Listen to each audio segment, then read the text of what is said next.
Bonsoir, bonsoir à tous, merci d'être ici. Il y a pas mal de têtes qu'on connaît déjà et qu'on voit souvent venir pour ces meet-up qui sont en moyenne au rythme de 2 mois. On est ravis de vous avoir. Juste, moi je vous prends allez, 30 secondes pour vous rappeler ce qu'est Pix, ce sur quoi on intervient. On est une société de conseil, c'est-à-dire qu'on accompagne la réussite donc, des projets, des produits digitaux de nos clients en conseil par le prisme de 3 interventions, la prestation intellectuelle, l'audit, le retour d'expérience, et puis la formation, puisque nous sommes un centre de formation.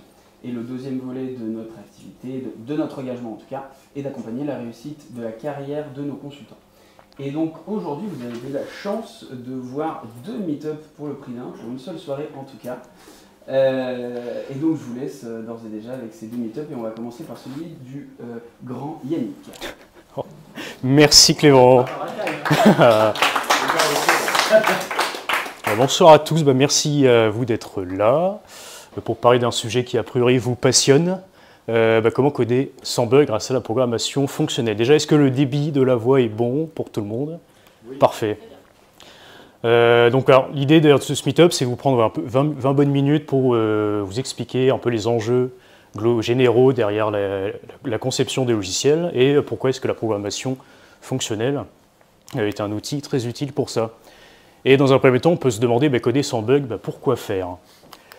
Pour votre bonheur, tout simplement. Parce que ce qu'on peut observer, c'est qu'en entreprise, vous avez des problématiques qui sont assez récurrentes, que ce soit au niveau de l'organisation, que ce soit au niveau de la communication, ressources humaines, financières, etc. Et quand on bosse dans l'informatique et qu'on est développeur, on en a une particulière, c'est celle qui touche au problème de conception des softwares. Donc, c'est quoi un software? C'est tout ce qui n'est pas du hardware, c'est-à-dire tout ce qui est site internet, SaaS, applications mobiles, logiciels embarqués, etc. Parce que je suis sûr que on a tous, en tant que développeurs, connu une situation, soit en arrivant sur un projet, ou alors la création d'un projet qui a duré un peu avec le temps, où il n'y a rien qui marche. C'est buggé, c'est compliqué d'avancer, c'est compliqué d'innover, c'est-à-dire d'ajouter de la fonctionnalité sur l'existant. Vous débuguez un bug, il y en a 3 autres qui apparaissent, et le client il râle, bref, c'est relou. Et vous êtes un peu comme cette pauvre dame, et donc c'est jamais très agréable. Et il faut bien comprendre que c'est une situation qui n'est pas normale, parce que le développement logiciel, c'est avant tout une activité intellectuelle qui devrait se résoudre par l'intellectuel. Première chose. Et deuxièmement, au-delà du débat de geek, il y a un vrai enjeu économique aussi sur la question des bugs. Par exemple, en 2018, vous avez l'entreprise IDG, qui a un cabinet de conseil donc, du Massachusetts, et qui a interviewé donc, des responsables informatiques d'entreprises nord-américaines, donc des gens qui prenaient des décisions au sein de la DSI, et leurs constats sont assez flagrants. 40% du temps de développement est passé à traiter de la dette technique. Et selon ces répondants, 55% d'entre eux disent qu'évidemment ça augmente les coûts opérationnels. Et effectivement, la dette technique, c'est pas d'évolution du produit, donc c'est effectivement une perte d'argent et de temps et d'argent conséquente pour l'entreprise. Et quand on réfléchit bien, effectivement, les problèmes de conception qui créent des softwares dysfonctionnels, ça crée du côté du client ou alors du commanditaire, du projet, une perte d'engagement et de confiance des utilisateurs, donc des pertes financières. Et par extension, une perte de confiance envers les développeurs. Et dans l'informatique de demain, où l'IA et le no-code arrivent à grands pas, il est bon à chacun de faire valoir sa place dans l'informatique de demain. Donc ça, c'était pour le pourquoi. Maintenant, on va s'attaquer au comment. Et pour ça, on va parler de l'éléphant dans la pièce. Donc c'est quoi un bug? En tant qu'utilisateur, vous voyez déjà un peu ce que c'est. Imaginons que j'ai une application de messagerie, vous cliquez sur envoyer un message et là ça ne fonctionne pas. Ça c'est un mauvais feedback visuel. Et techniquement, un bug, qu'est-ce que c'est? C'est 2 choses, c'est 2 cas de figure.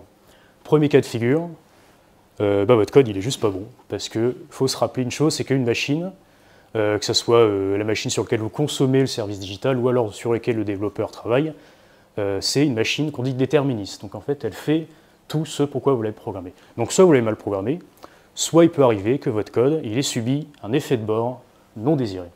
Alors qu'est-ce que c'est un effet de bord? En informatique, c'est un processus en fait, qui n'est pas contrôlé par votre code, mais qui impacte quand même ce dernier. On va voir quelques exemples.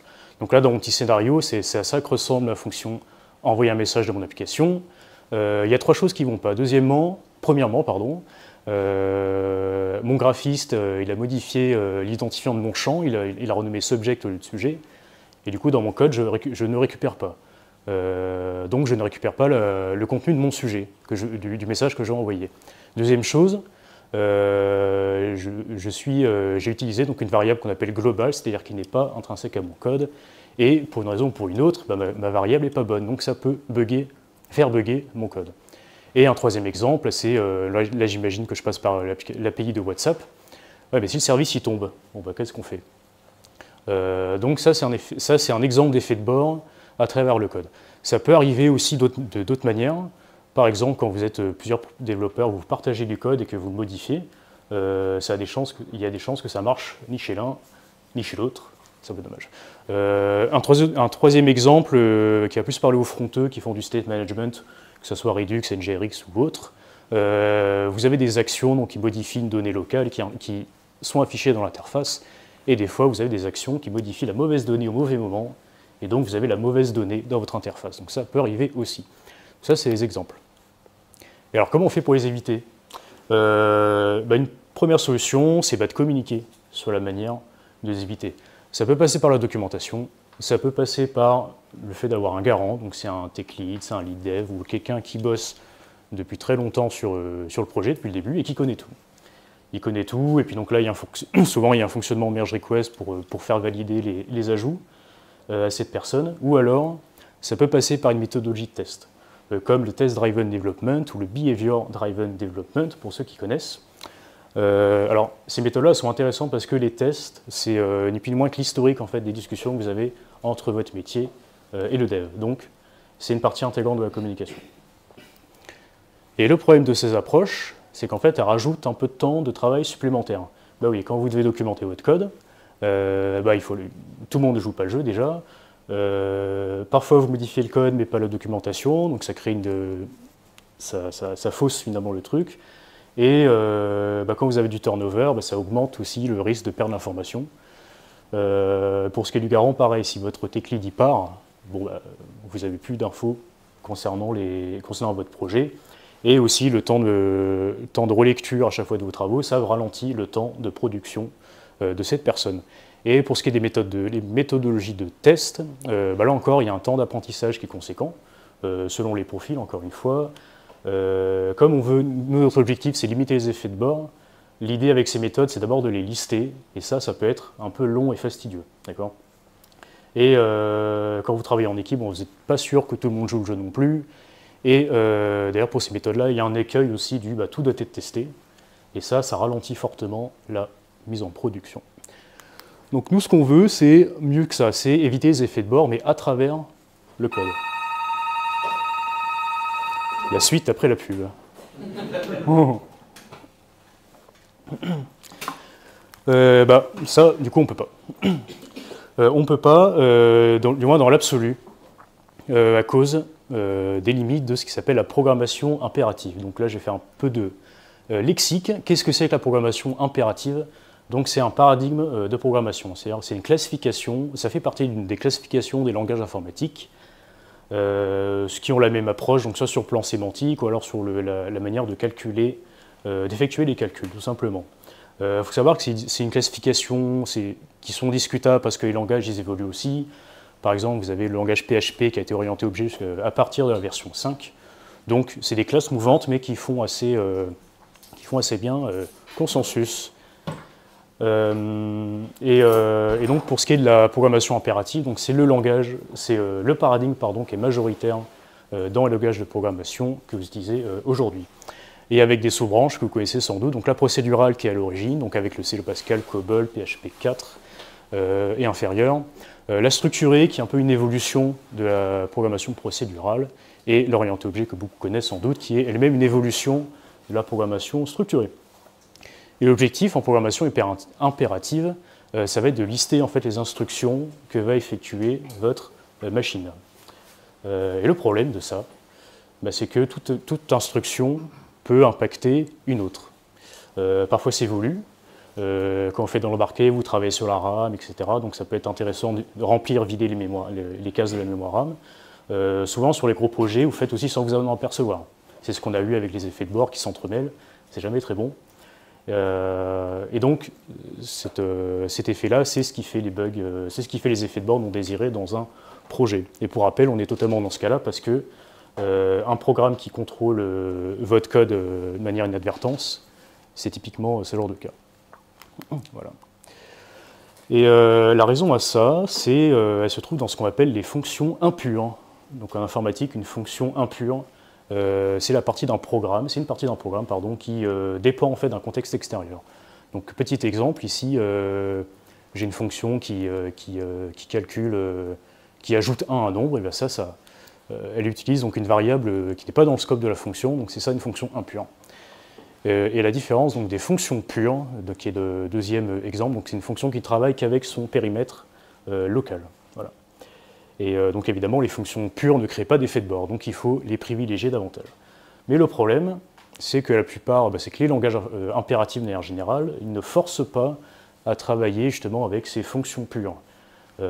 Et pour ça, en fait, on a développé des philosophies de travail que vous connaissez peut-être, notamment Solid, et ce qui a donné après par extension avec l'architecture, et puis le Domain Driven Development, ou encore le Clean Code. Bien que ça soit notamment appliqué sur la programmation réalité objet, mais les conseils sont versatiles, peu importe le paradigme. Et donc c'est des philosophies de travail, mais ça reste des vues de l'esprit, et malheureusement, ne sont pas forcément au goût de tout le monde. Vous pouvez avoir des personnes qui sont très enthousiastes de ça, et aussi des personnes un peu plus sceptiques, un peu plus réfractaires, et des personnes qui ont plus ou moins connaissance, même pas du tout, de ces méthodes de travail. Et comme les langages informatiques n'obligent pas à ces méthodes-là, ça peut rendre en fait le travail en équipe un peu plus compliqué. Donc nous, ce qui nous arrangerait, ça serait un langage qui nous force à travailler avec des fonctions pures. Est-ce que ça existe? La réponse est oui, grâce à un monsieur que je vais vous présenter. Donc ce monsieur,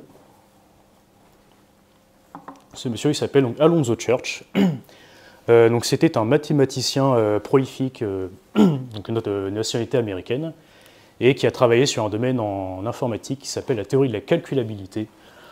Et alors il faut savoir que c'était donc un contemporain de Alan Turing, duquel il était le directeur de travaux à l'université de Princeton.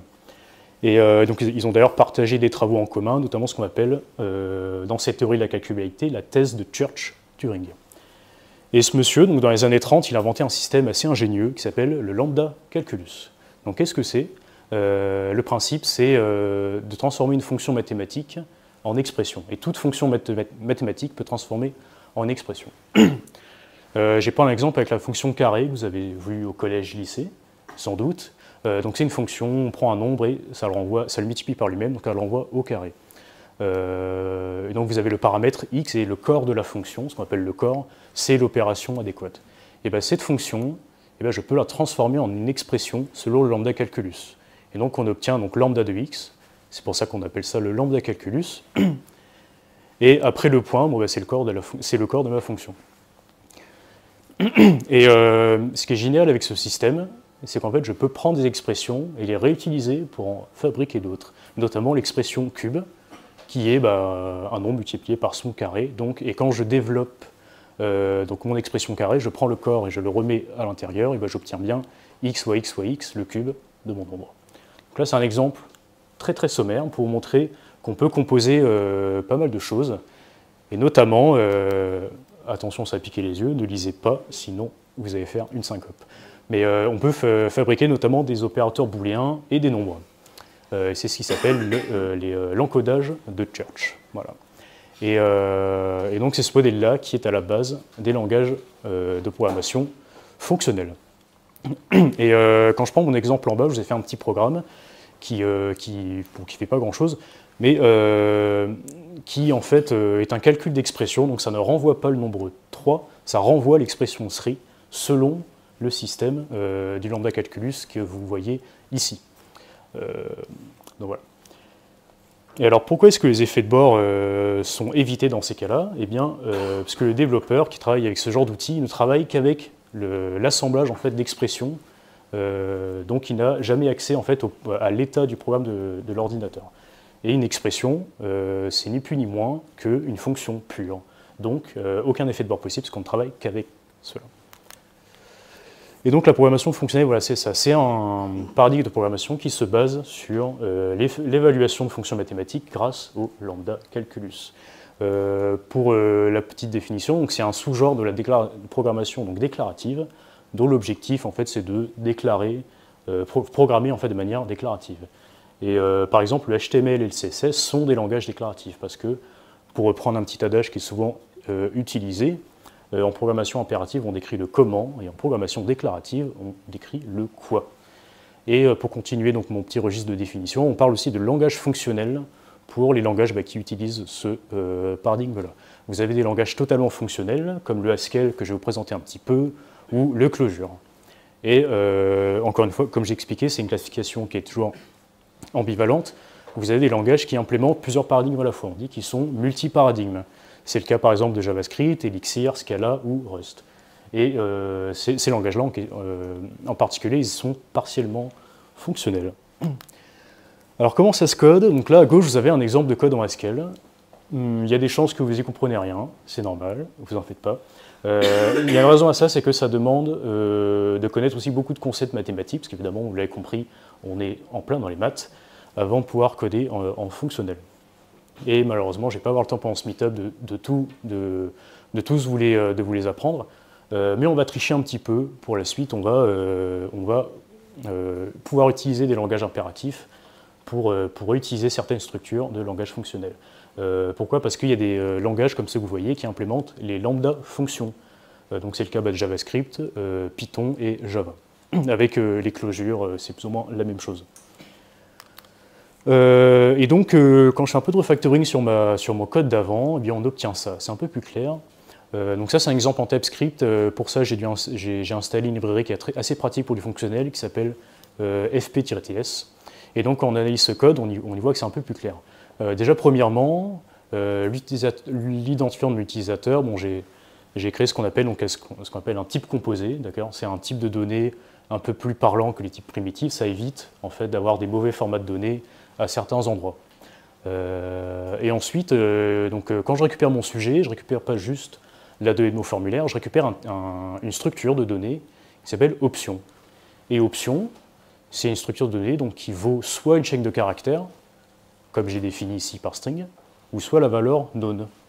Donc le jour où mon graphiste il change l'identifiant de mon champ, et il appelle ça subject au lieu de sujet, et bien en fait mon code ne va pas planter, il va simplement retourner la valeur none. Et mon programme peut continuer. Sur la deuxième instruction, j'ai un autre type de données qui s'appelle le type de données either. Either, c'est un peu la même chose que option. C'est une structure de données où on va pouvoir récupérer soit une valeur à gauche ou soit une valeur à droite. Et là, dans mon exemple, je récupère soit un message, au sens message à envoyer dans mon application, ou alors un message d'erreur. Donc, ça veut dire que mon code il a planté. Et l'opérateur pipe, alors que je vais expliquer ici, c'est une fonction JavaScript qui permet de passer d'un mode impératif à un mode déclaratif, pour pouvoir en fait enchaîner les fonctions les unes à la suite des autres, comme si on était un peu dans le modèle du lambda calculus. Et ce que fait l'implémentation de mon pipe ici, c'est la suivante. C'est que si mon sujet est défini, et bien parfait, je vais pouvoir construire mon message avec l'identifiant utilisateur, et ce message-là, je vais retourner dans la valeur de gauche. Au contraire, si je ne récupère pas mon sujet, eh bien, je vais pouvoir renvoyer à droite donc un message d'erreur. Et quand je continue, donc j'ai une autre expression, donc either, où si effectivement tout ce qui a eu préalablement s'est bien passé, et bien parfait, je peux envoyer mon message à l'API de WhatsApp, qui là encore une fois me revoit soit void, soit un message d'erreur. Donc void c'est pour dire que ça s'est bien passé, ou un message d'erreur si ça a planté. Si ça a planté préalablement, pas de souci, je renvoie mon erreur dans le pipeline de droite. Et à la toute fin, je sais que mon programme n'a pas planté, ou alors s'il a planté, je peux récupérer mon erreur avec toute quiétude et l'afficher en tant qu'administrateur. Sinon, eh ben, je dis que mon message a bien été envoyé. Voilà. Et donc ce système, il est assez pratique parce que c'est ce qu'on appelle un système donc, qui est fault tolerant. Ça veut dire que s'il y a une erreur qui est détectée, ça empêche en fait mon programme de planter et ça permet d'enchaîner mes opérations sans me soucier. Alors évidemment, là c'est un exemple, c'est pas un code parfait, il y a plein de choses à optimiser, mais voilà, je suis content parce que mon application fonctionne sans cracher. Donc sur la partie programmation, je vais m'arrêter là, parce qu'il y a beaucoup de concepts mathématiques à apprendre, comme je l'ai dit, ce qu'on appelle les foncteurs, les monoïdes, les structures monoïdales, par exemple. Mais c'est un univers assez riche que je vous invite à découvrir par vous-même. Mais du coup, est-ce que la promesse est répondue? Est-ce que les bugs, ça y est, c'est fini, c'est un peu la solution magique? Bah, pas vraiment. Pas vraiment. À titre d'exemple, le code que vous avez vu avec les fonctions mathématiques un peu bizarres, bah, évidemment, lui, il est interprété par une machine. Donc là, c'est l'exemple de GHC, donc c'est le compilateur par défaut du langage Haskell. Je vais très rapide sur ces slides, mais il y a différentes étapes de compilation en fait, pour que ce langage soit interprété par un ordinateur. Et évidemment, on ne va pas pouvoir prévenir tous les bugs d'ordinateur. Si votre CPU a surchauffé ou que votre réseau a cassé, c'est pas en codant mieux que vous allez réparer ce genre de choses. Et ça, c'est la phrase notamment c'est le propos de Frederick Brooks dans son livre No Silver Bullet, que je vous cite. Donc la présence de bugs dans le logiciel, c'est pas un accident, mais c'est dû à la nature du logiciel. Et pour la petite anecdote, donc il a appelé son livre No Silver Bullet par rapport à la balle en argent, qui tue les loups-garous dans la légende et qui est réputée infaillible. Là, pour le coup, non, c'est pas infaillible. Et il a raison, effectivement, Frédéric Brooks, quand il parle de ça, à noter qu'il parle des bugs finalement de très haut niveau, enfin de très bas niveau, pardon, c'est-à-dire tout ce qui va toucher au hardware, les problèmes de surchauffe, les problèmes de réseau, la température du CPU, que sais-je. Mais nous, ce qu'on a vu, c'était plutôt des bugs en fait, d'implémentation soit métier, soit technique. Et ce qui est intéressant donc, avec ce système, avec la programmation fonctionnelle, c'est qu'on peut au moins éviter ces bugs-là. Voilà. Et du coup, est-ce que ça veut dire qu'il faut changer de langage? Voilà, un peu le discours de une nouvelle techno à la mode qu'il faut machin. Eh ben, pas vraiment. Déjà parce que c'est pas très judicieux pour votre future employabilité, parce que les langages impératifs sont majoritaires dans les offres d'emploi. Après, il faut savoir que Haskell est beaucoup demandé dans l'IA et la blockchain, parce que c'est des calculs mathématiques assez complexes, ce qui les rend assez pratiques. Et puis au final, de manière pragmatique, ce qui va avoir de la valeur ajoutée dans votre quotidien, c'est plus les petites leçons que vous pourrez retirer de ce meet-up, comme le dirait Lao Tzu. Donc ces leçons, c'est quoi? Comprendre en fait les enjeux derrière les bugs, plus forcément moins prendre ça à la légère du moins. Apprenez à reconnaître les fonctions pures et impures, évidemment privilégier les fonctions pures, comme on l'a vu. Comprenez aussi que les langages sont limités, et que c'est en communiquant bien et en ayant une bonne logique qu'on peut éviter les problèmes. Maîtrisez aussi solide, clean code, si possible, et pourquoi pas apprenez un langage de programmation fonctionnel. Ça ne sera que mieux pour votre culture, votre professionnalisme et le futur bien-être de votre client. Et merci à vous.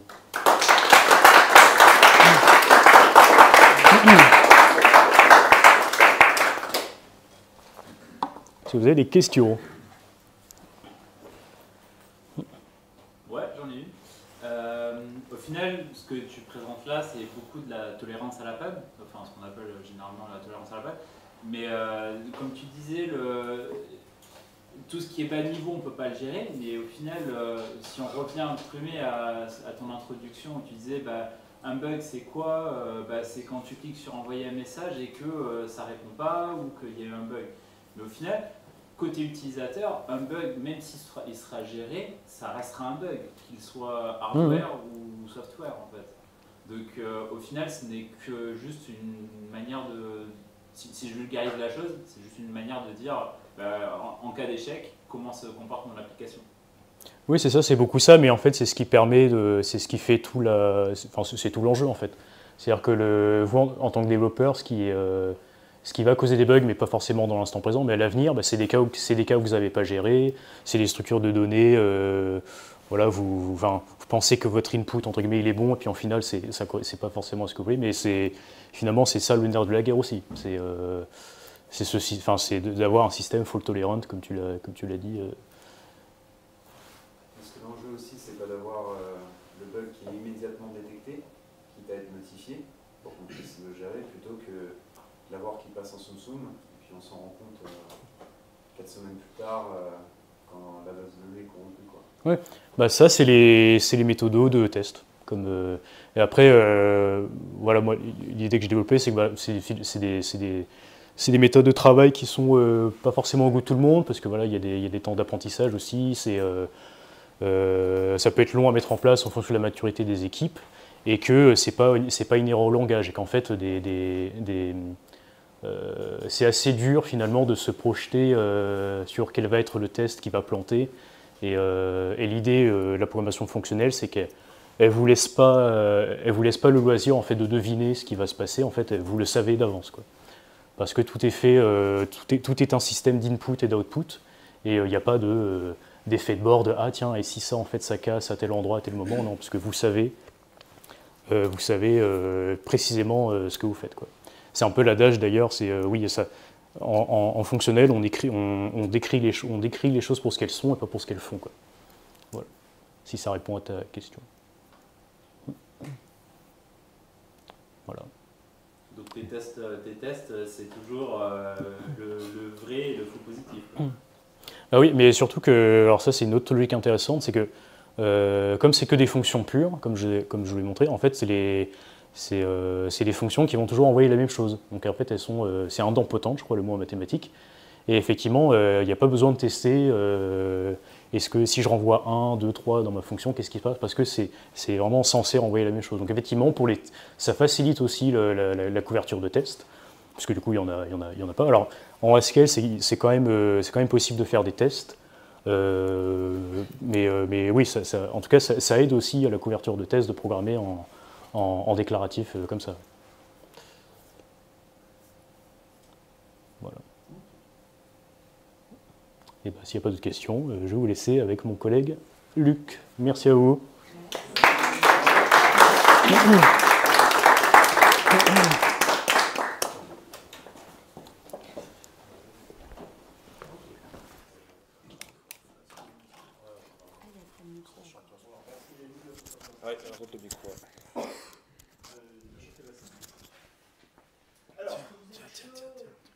Ah, le micro. Du coup, il faut que je refasse la blague ou c'est pas la peine?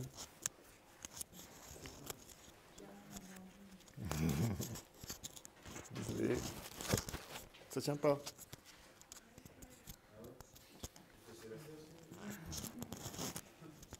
Voilà. Alors, là, on va changer d'univers, on va passer sur l'univers PHP et en particulier les besoins qu'on pourrait rencontrer si on vous désirait créer une nouvelle application en 2025. Alors, la première question, c'est vous avez besoin de quoi? Ça, c'est vraiment la principale et c'est celle qu'il faut se poser avant de commencer. Et pour ça, on va essayer de balayer un petit peu toute une série d'outils qui peuvent vous aider au quotidien pour mettre de bonnes bases solides dans votre application et vous aider à aller le plus loin possible. Si j'ai besoin de faire un blog, si j'ai besoin de... j'utilise WordPress, il n'y a pas trop à tortiller. Si j'ai besoin de faire un site e-commerce et que j'aime bien rigoler, je fais du Magento. Si je veux faire quelque chose d'un peu plus complexe qu'un blog, Drupal est très très pratique. Par contre, il existe aussi d'autres applications qui permettent de faire du CRM, qui permettent de faire de l'ERP, etc. et qui servent à remplir ces cases avec des 3 lettres. Et une fois qu'on a dit ça, peut-être qu'on se dit, finalement, tous ces outils, c'est bien sympa, mais j'ai besoin d'avoir quelque chose quand même un peu plus spécifique, parce que mes besoins sont vraiment très, très précis, sachant que ce que je dis aussi ici peut aussi servir si vous utilisez cette technologie. Et donc, premièrement, la base, c'est d'avoir un environnement qui soit reproductible aussi bien pour les développeurs que pour la production. Et quoi de mieux que cette bonne vieille baleine de Docker, et en particulier Docker Compose, qui va vous permettre d'avoir un environnement que vous allez pouvoir transmettre d'un développeur à un autre qui va interagir dans l'équipe, et qui va vous permettre de déployer également jusqu'en production. Et je suis désolé, mais on est en 2025, et avoir un WAMP ou une VM qu'on va se passer d'équipe en équipe, ce n'est pas une bonne pratique. Si, on va prendre un petit peu l'exemple de la VM, Jean-Charles rajoute une DLL ou un point .so, et puis Maxime il en enlève une autre, etc. Mais on est tous en train de se passer cette fameuse VM qui est censée contenir le projet en entier. finalement, elle ne reflète plus du tout la production, elle n'est plus du tout reproductible, et là, on va avoir des problèmes avec potentiellement des bugs, on va avoir des soucis à trouver en production. Donc pour ça, on a donc cette fameuse outil Docker, et on va pouvoir lui donner une forme un peu particulière. On va créer ce qu'on appelle des Docker multistage, qui vont utiliser donc une partie commune, à savoir donc une base, qui va permettre d'installer toutes les extensions qu'on va avoir besoin en Docker, et ensuite de créer à partir de cette base, une extension qui s'appellera dev, et qui va, elle, intégrer par exemple Xdebug, ou la CLI Symfony en plus. Et ça va être spécifique. On va éviter de créer plusieurs Dockerfiles, on va en utiliser qu'un seul, parce que ce sera le même aussi qui pourra aller en production. Simplement, il n'aura pas Xdebug en production, il aura tout ce qui est comme système de monitoring. Alors, éviter d'avoir plusieurs Dockerfiles dans votre projet, c'est le meilleur moyen pour penser à en modifier qu'un seul et d'oublier de le faire ailleurs. Et là, vos développeurs, ils sont heureux, et ça, c'est génial. Grâce à ça, vous allez pouvoir commencer à aller vers l'objectif principal de ce talk, à savoir construire l'étoile noire, parce qu'on est des méchants. Alors, les frameworks en 2025, il n'y en a pas non plus 1 million en PHP qui tiennent la route. Il y a quand même les deux principaux, Laravel et Symfony. CodeInter, c'est déjà un peu plus exotique. Et puis, si vous aimez rigoler, il y a quelques PHP, mais ça, c'est vraiment si vous aimez rigoler. Mais en même temps, c'est important de bien choisir son framework, parce que c'est lui qui va vous aider à aller le plus vite possible, qui va vous permettre d'éviter de réinventer la roue. Mais bon, je pense et j'espère que tout le monde ici en est bien conscient. À partir de son framework, et à chaque commit, à chaque MR, évidemment, il va falloir intégrer une CI. Et pour ça, on a plein de gens qui ont fait des choses formidables, à savoir GitLab, GitHub. Et ils vont tous réutiliser ce fameux Docker file multistage, simplement en créant un stage supplémentaire qui concerne la CI pour pouvoir exécuter tous les tests possibles et imaginables. On va faire un petit focus un peu sur les tests et ce qu'on peut mettre dedans. On a des classiques, on a des composers, donc on va s'assurer que le composer.json est correctement formaté, c'est déjà un bon début. Et puis on va faire une petite précision, on va lui dire qu'on veut composer mais en version LTS. Parce qu'on ne voudrait pas que sans faire exprès, le composer il passe en composer 3 et qu'il y ait des break-in change. C'est arrivé, ça je le sais, quand le composer est passé de la version 1 à la version 2, il y a beaucoup de CI dans le monde qui se sont arrêtés simplement parce qu'ils avaient dit « je veux la dernière ». On essaie de préciser les choses. PHPStan, c'est un analyseur statique qui va s'assurer que vous allez appeler les bons index de tableau, par exemple, que votre variable que vous avez initialisée, vous l'avez vraiment utilisée plus tard, etc., etc. On peut lui passer beaucoup de paramètres dedans, et ça va vraiment s'assurer que l'arbre syntaxique aussi de votre logiciel en PHP tient la route, et vous levez les erreurs éventuellement. SonarCube, là on peut regarder un petit peu la complexité cyclomatique de vos fonctions. C'est un produit qui a beaucoup de fonctionnalités, qui certaines recoupent un petit peu celles de PHPStan. Ça va dépendre aussi des capacités de votre DSI de vous aider à l'implémenter. Et enfin, toujours dans les outils un peu classiques, on a le CS Fixer. Lui, il met en forme votre code et pour s'assurer qu'il est identique pour toute l'équipe qu'il partage et permet de mettre en place des règles assez claires là-dessus. Là, on rentre dans des choses un peu plus exotiques, mais qui fonctionnent vraiment très bien. Je vais les détailler. Donc, on a Composer Required Checker. Alors ça, c'est très très intéressant. Il faut imaginer un cas d'usage. Vous avez une application Symfony qui ne fait que de l'API. Et puis un jour, il y a le produit qui vient vous voir, il dit « ce serait bien qu'en plus, on envoie un mail de notification, par exemple. Un utilisateur a été créé. » Vous prenez un dossier, template, tac, HTML, hop, ça passe. Sauf que vous n'avez pas déclaré explicitement dans Composer que vous utilisez Twig pour faire ce template. Et pourtant, ça fonctionne. Les gens reçoivent leur mail, donc il y a un truc. Et le truc, c'est que très certainement, votre logiciel utilise Twig, mais en version d'une dépendance. C'est-à-dire que ce n'est pas explicitement déclaré. Et là, ça peut être le début des problèmes si jamais cette fameuse dépendance arrête d'utiliser Twig et passe par autre chose. Vous vous retrouvez à avoir des emails qui ne partent plus. Donc Required Checker, lui, il vérifie et il vous met en avant les choses que vous utilisez de façon implicite et non pas explicite pour les déclarer. DeepTrack, on fera un petit focus sur le DDD après, mais ça vous aide à vous assurer que vous n'allez pas casser les couches, que tout ce qui est dans le domaine ne dépend de rien. Quand je dis domaine, bien sûr, ce sont les règles métiers. PHP Unit pour les tests unitaires, évidemment, et Infection qui travaille avec PHP Unit. Alors là, on va faire un petit focus sur Infection. Infection, c'est ce qu'on appelle les tests de mutation.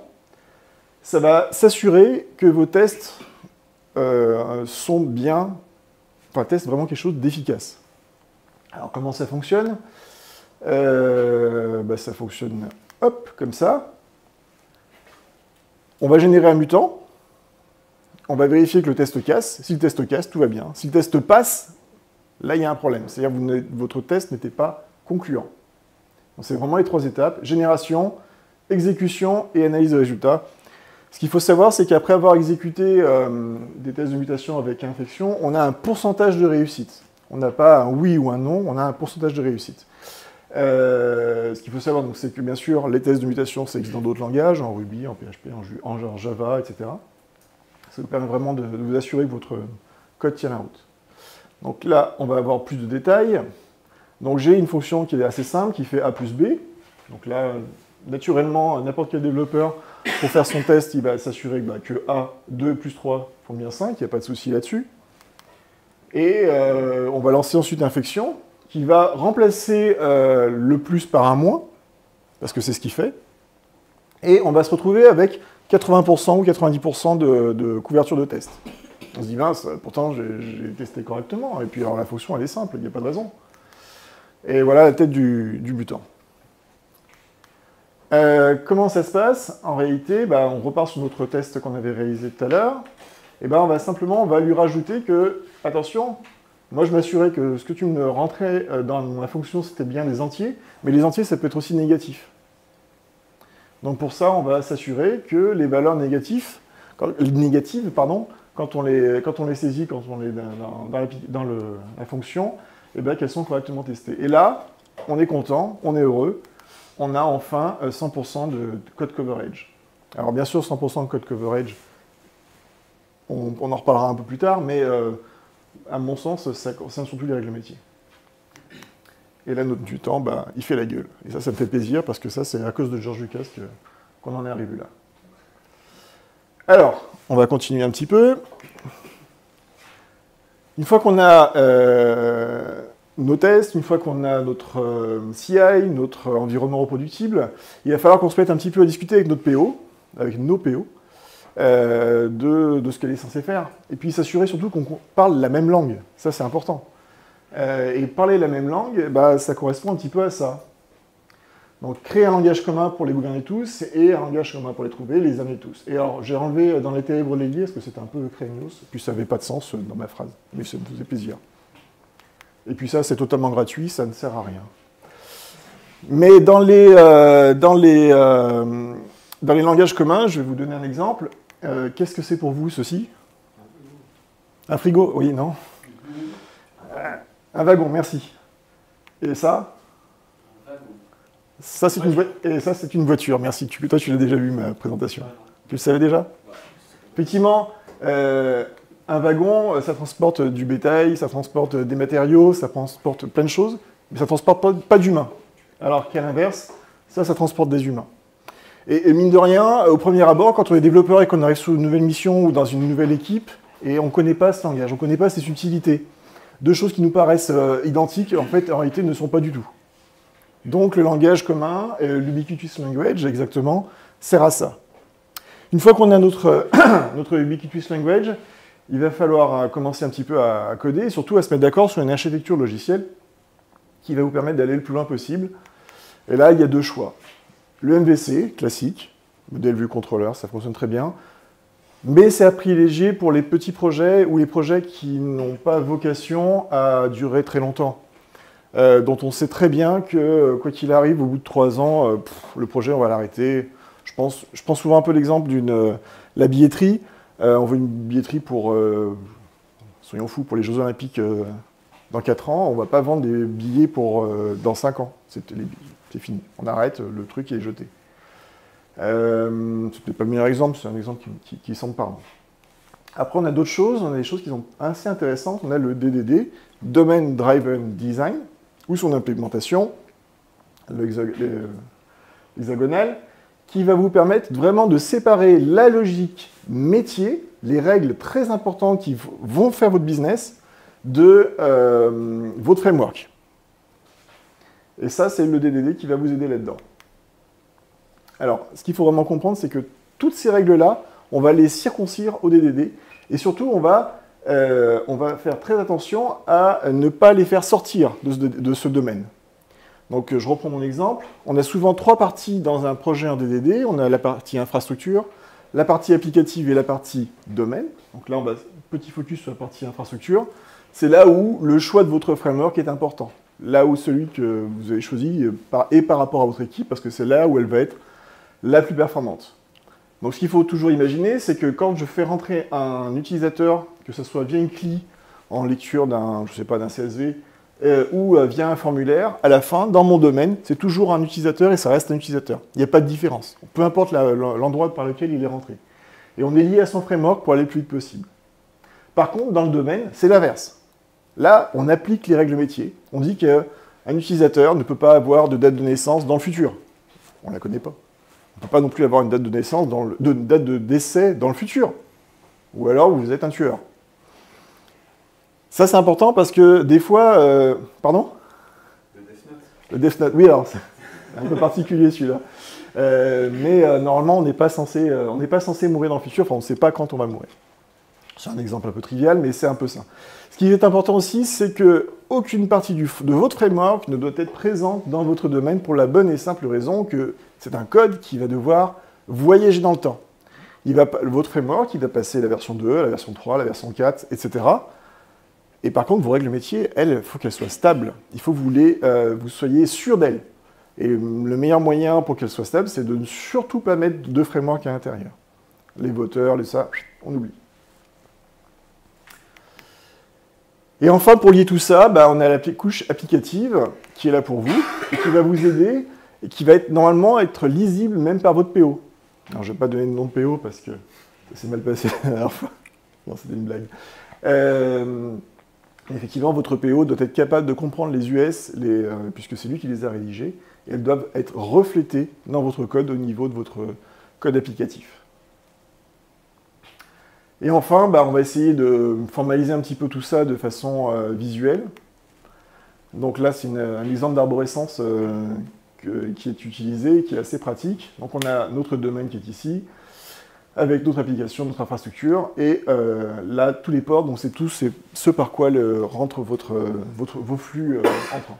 Ce qu'on va essayer d'éviter aussi, c'est le fameux shared. Le shared, attention, très souvent, ça correspond à un bounded context qui n'a pas été correctement identifié.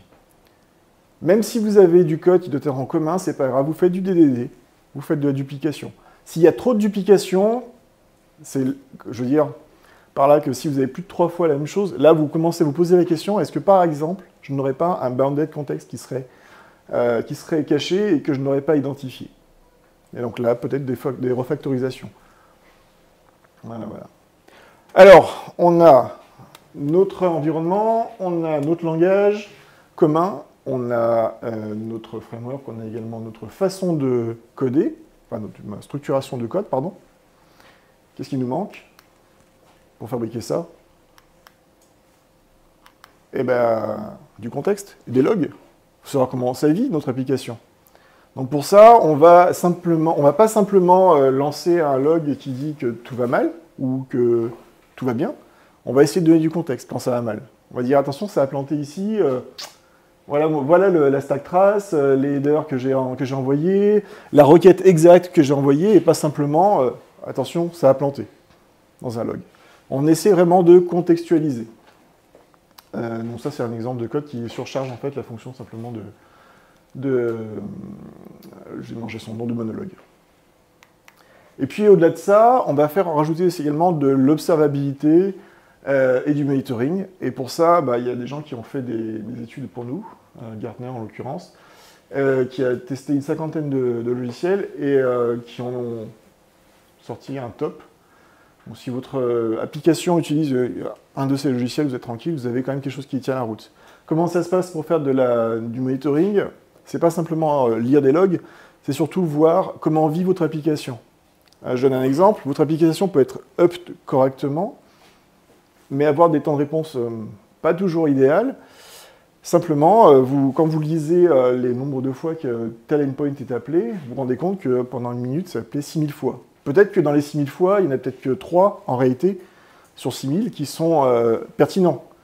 Et si en plus sur les 3, c'est à chaque fois la même réponse, peut-être qu'il y a du cache à mettre, peut-être qu'il y a du refactoring. Et donc ça, c'est grâce à l'observabilité et le monitoring que vous allez pouvoir le faire. Et pas simplement donner les logs. Ça va un peu plus loin. Et puis ça donne aussi tout ce qui est erreur 500, erreur 200, ou alors tout va bien, l'erreur 200 n'existe pas, pardon, les 300, etc. Et ben, une fois que vous avez tous ces outils qui sont rassemblés, normalement, vous allez pouvoir faire l'étoile de la mort, ou si vous êtes un rebelle, allez la buter. Merci à vous.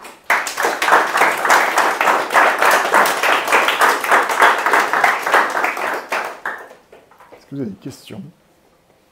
Moi j'ai une question. Oui. Je suis nouveau dans Symfony et le DDD c'est intéressant, mais souvent on parle du coup de mettre les entités dans le domaine et du coup le sortir du framework. Moi techniquement je comprends pas comment on le fait puisque je suis encore lié vraiment à Symfony en apprenant. Comment on sort ces entités pour qu'elles soient métiers plutôt que dans le framework? Effectivement, en fait, le problème, c'est que souvent, les entités sont basées sur l'ORM Doctrine, qui, en fait, est une bouche d'abstraction entre les deux, et elle ne reflète pas du tout le métier, en fait, c'est ça le problème. Ce que vous allez devoir faire, simplement, c'est un mapper pour aller récupérer les champs, les mapper vers votre domaine.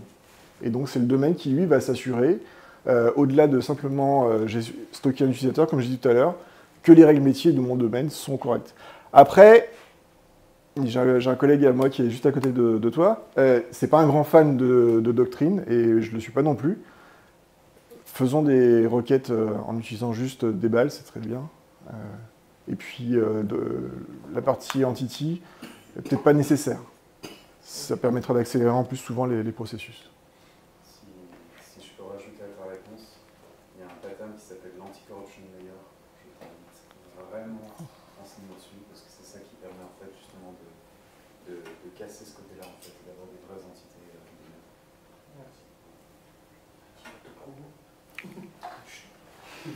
Est-ce que vous avez d'autres questions? Oui. Pas forcément une question mais une remarque. Je me suis un petit peu spoilé ton talk avant. Oui. J'ai testé Inflexion depuis. Oui. C'est génial. Merci. Franchement, si vous ne l'avez pas déjà fait sur votre projet PHP, faites-le test. C'est génial. Et d'ailleurs, ça prend mais 2 minutes et c'est génial. Je peux me permettre de faire une renchérir dessus. En fait, quand j'ai dit qu'on testait les 100% de conversion de code, ce qui est important, en fait, c'est de tester son domaine. C'est-à-dire que vraiment, c'est vos règles métiers qui, elles, doivent être couvertes à 100%. Si vous commencez à tester avec Inflexion au-delà, c'est-à-dire la partie infrastructure, vous commencez plutôt à tester en fait votre framework. Et ça, il y a des gens qui sont beaucoup plus intelligents que moi qui le font déjà. C'est pas la peine. Le domaine, par contre, c'est le business de votre entreprise. C'est vraiment les choses les plus importantes que vous ayez. C'est une sorte de cocon. Voilà.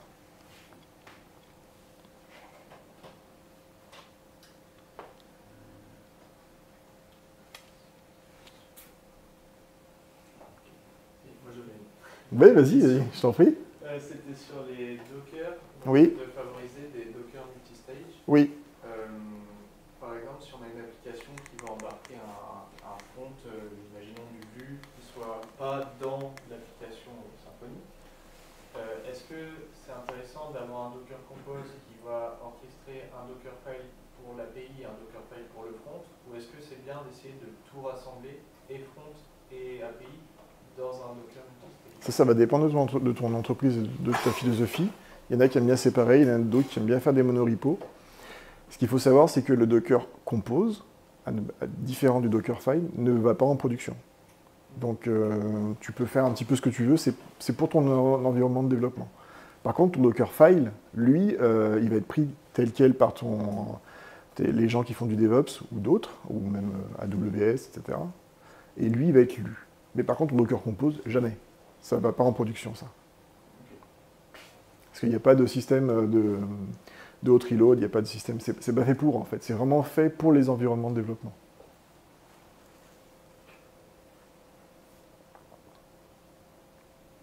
Eh ben, je vous remercie. Merci.